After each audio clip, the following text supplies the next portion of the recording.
Hello, everyone. I'm Dr. Carmen Puliafito, and I have here Professor Yasha Modi of the New York University Langone Medical Center and Grossman School of Medicine.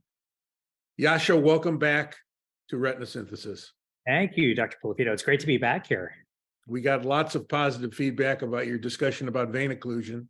So we thought you'd come back, and you've given an interesting lecture talking about the 2-year data on Faricimab for Neovascular AMD.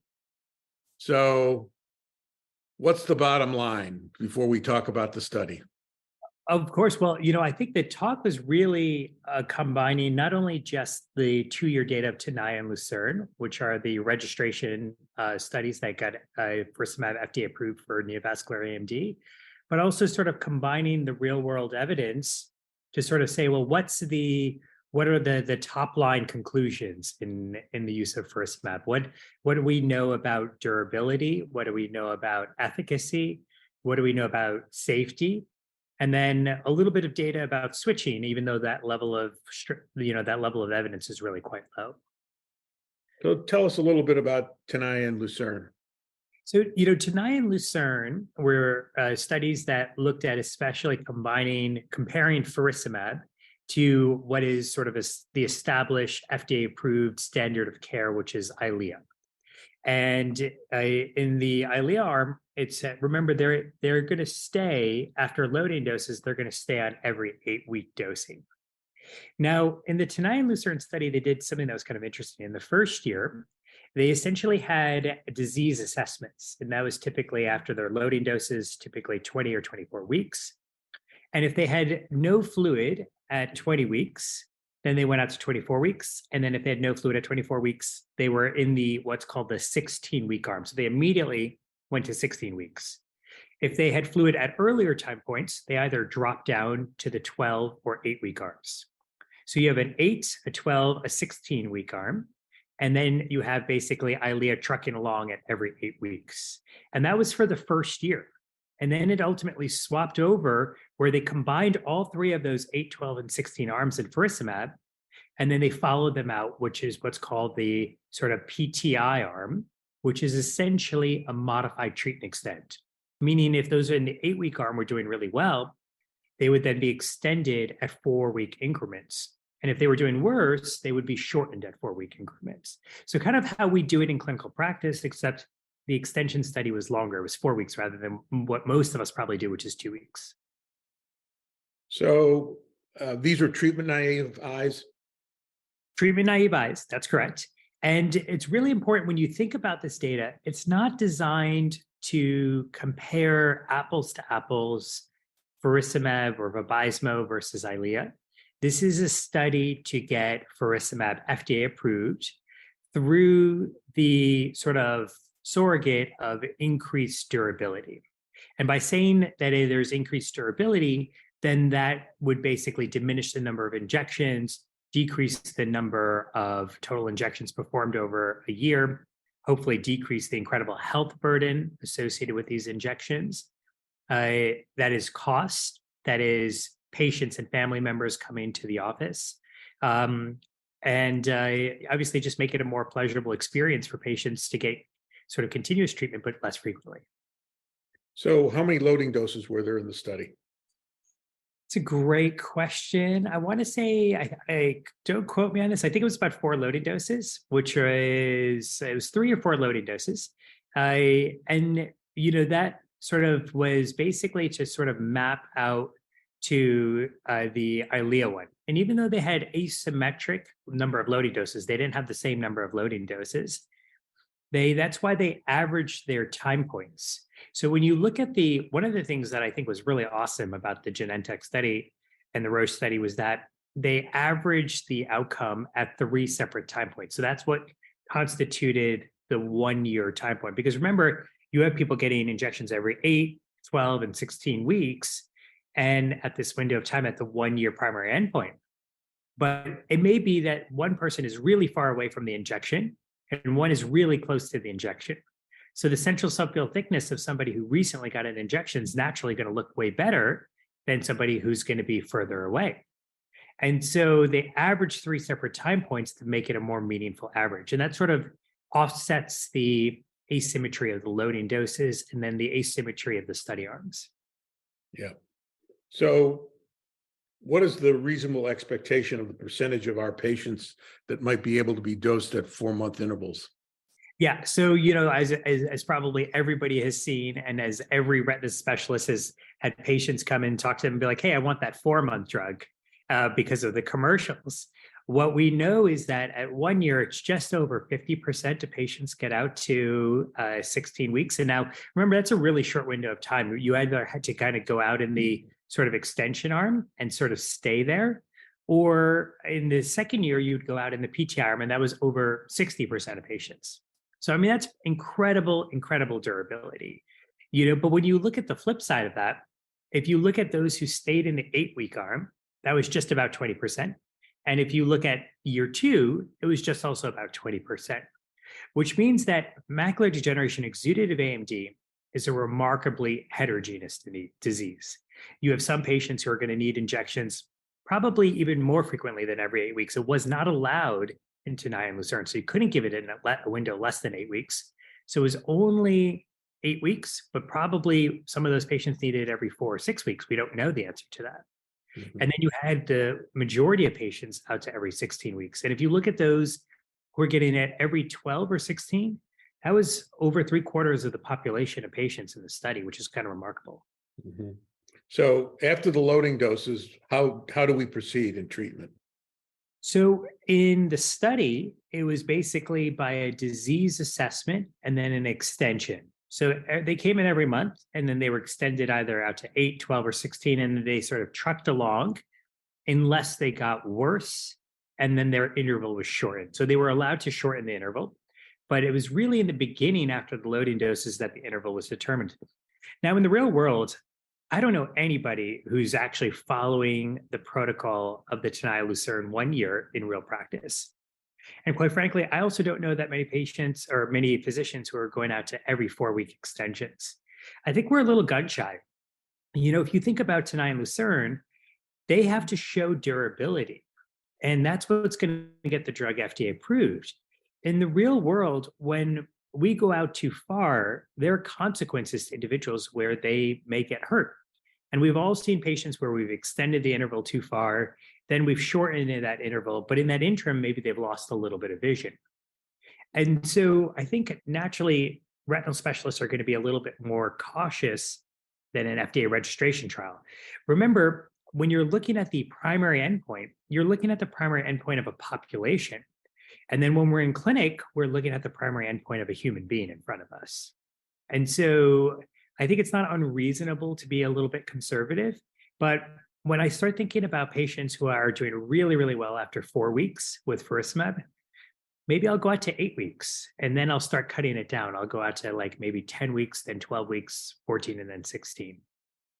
So for the shorter intervals, I'm more inclined to do the 4-week jump. Is Faricimab a better retinal drying drug than aflibercept? So the answer to that only comes from post hoc studies. So post hoc studies are essentially highlight sort of a bias by the nature and the way in which we frame the question. It wasn't discovered a priori. We basically didn't say, hey, this is something that we're going to look at. But when you look at the apples to apples loading doses, so after say the four loading doses, and now it's sort of coming back to me, I think it was 5 loading doses for Eylea, and then 4 for Faricimab. So if you look at those first 4 injections, what happens is it's an apples to apples comparison. And so you can look at the central subfield thickness, which is a surrogate for intraretinal fluid and subretinal fluid. It's a quantifiable number. You can bring it to the FDA. So that's one of the main reasons why it's like kind of almost always on the same chart as visual acuity. And if you look at the central subfield thickness, the drying capability, meaning the reduction in central subfield thickness, is better with Faricimab relative to aflibercept. Mm-hmm. Now, if you look at the visual acuity at any different time point, there's no difference. So the answer to your question is there is a signal that Faricimab is a better drying agent than that of Eylea. Mhm. So, are you using faricimab in your practice? Absolutely. And Yep. how did you start using it as a rescue agent? That's a great question. So a couple things, just full disclosure, I am a consultant for Genentech as well as Regeneron. So we're having kind of a conversation about these two. So important to kind of recognize that bias.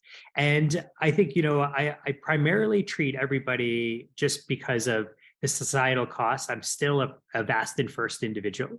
So I still use Avastin first. So very few patients of mine are actually getting treatment naive patients are getting faricimab first line for AMD. But actually, as time has gone on, in my protocol, I used to go Avastin to Eylea. And in those really difficult to treat patients or ones where I just really think I want to get a maximal anatomic benefit, based on the signals that we just discussed, I'm switching patients more over to faricimab as second line. Now, there is one sort of like little quirk, and that is that faricimab is not in a prefill syringe yet. And aflibercept is in a prefill syringe, which makes it so easy. The risk of contamination when I'm drawing it up, the risk of infection, I feel is the safety profile currently looks better for aflibercept. But with that said, it's almost infinitesimally small, even though that's been previously shown that prefill syringes have lower rates of endophthalmitis. So that is certainly something to consider. So I still have a lot of patients getting aflibercept injections. Those who've been doing well in my clinic stay on it. But the newer patients, those are ones that are getting more faricimab treatment. And Avastin, of course, is a pre-filled syringe. Can't forget that. Avastin is in a prefill syringe. And while there are some concerns, obviously, about compounding and things like that, we have a 20-year history with this drug. And it's proven to be one of the safest drugs, sort of, that we could possibly get out of a compounding pharmacy. There was obviously, I think, Dr. Polipito, you and I probably were both present. I was actually a resident during the outbreak of horrible endophthalmitis in South Florida from Avastin prefill syringes from lighters. And it was terrifying. It certainly was terrifying, but it's really important to realize that that selection bias by seeing that doesn't alter my practice pattern. There've been now hundreds of millions of injections given, and that's the only major outbreak in the history of its use. So of the Avastin starts, how many are switched to another agent, do you think? That's a great question, and I think the answer anecdotally for me is probably over half. In DME, we actually have more evidence because, as you know, from Protocol AC, which was the sort of late switch to where you started patients with 20/50 or worse vision for DME, and then they were switched over. They all started on Avastin and then were switched to Eylea if they were not doing well. By 2 years, that number was like 70%. So it's kind of a remarkable number of people in DME. We don't have that same level or strength of evidence to know this. So it's really purely an anecdotal experience where over half are. There's an extension study, the Gale study. Can you tell us a little bit about the highlights of that? So the extension studies are basically, patients who are getting treatments for essentially by physician discretion. So they're no longer protocoled, and they're just going to be followed on a longer term basis. And so I'd also like to call attention to the Truckee study. And I think if you remember when Eylea first got approved, what did we see filling the literature? It was essentially all of these really small case series of patients switched over from ranibizumab to aflibercept. And he said, oh, okay, well, it dries better. Maybe there's some effect on the PED height. And we got all this information. Some of it was sort of like actually contradictory at some points. And so, the problem with switching studies is that naturally patients are going to get better over time. There's something called a regression to the mean phenomenon. I think that was really well articulated by Dan Martin and Rick Ferris, where if you look at patients and you say, these are the ones that we would define as not doing well, and let's go and say that that's at 1 year, and you give them the exact same treatment for an entire year going forward, they get better over time, even though they got the exact same treatment. But in all these switching studies, we would have switched them and said that then naturally they got better. So that's the phenomenon of what's called regression to the mean. It's a statistical principle. And that's what makes it really hard when you look at these sort of switching studies. That's why switching data is so poor, because naturally patients are going to get better. So you have to go and really do a clinical study that says, hey, these patients are all collectively not doing well. We're going to take some and we're going to keep it going with the same drug that we've been using. And then we have to take the others and we have to switch them to another drug in order to make a direct apples to apples comparison. But that's not what's happening. So a surrogate for that is something called the Truckee study. Now, the Truckee study is a study of a whole lot of investigators across the US, and they looked at patients. What's the real world data of looking at patients who are getting faricimab injections? And I don't think they've updated it in a while. I'm not part of the study, but they look at all patients, treatment naive, people who are switched. And it was really a safety study. It was a way to look at a larger number of patients to see what's the safety profile as we get out into the real world of faricimab. But they looked at patients who were switched from all drugs, specifically aflibercept, to that of faricimab.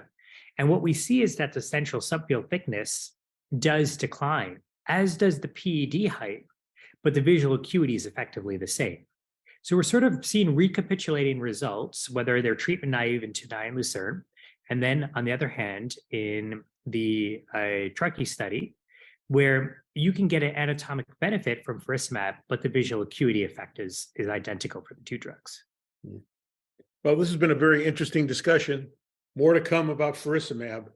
And thank you, Yasha, for a very provocative discussion. Thank you. Of course, my pleasure.